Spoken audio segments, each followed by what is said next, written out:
রামনবমী উপলক্ষে ভক্তি ও ধর্মীয় উন্মাদনার এক অপূর্ব মেলবন্ধন প্রত্যক্ষ করল পশ্চিম মেদিনীপুর জেলার নারায়ণগড়।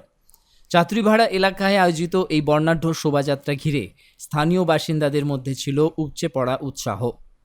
ভগবান শ্রীরামের জয়ধ্বনি, ঢাকঢোলের গর্জন এবং ভক্তিগীতিতে চারপাশ থেকে এক মায়াবী ও আধ্যাত্মিক পরিবেশ তৈরি হয়েছিল। বিভিন্ন প্রান্ত থেকে আসা অগণিত ভক্ত ও সাধারণ মানুষের স্বতঃস্ফূর্ত অংশগ্রহণে উৎসবের আমেজ ছড়িয়ে পড়ে গোটা অঞ্চলে।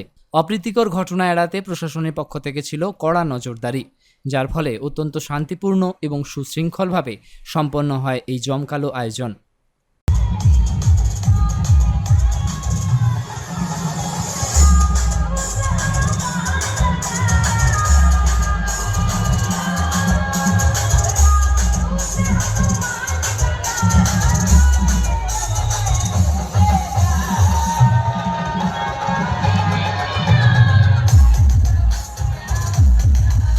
নিজেকে আপডেট রাখতে ফলো করুন সানন্দা নিউজ।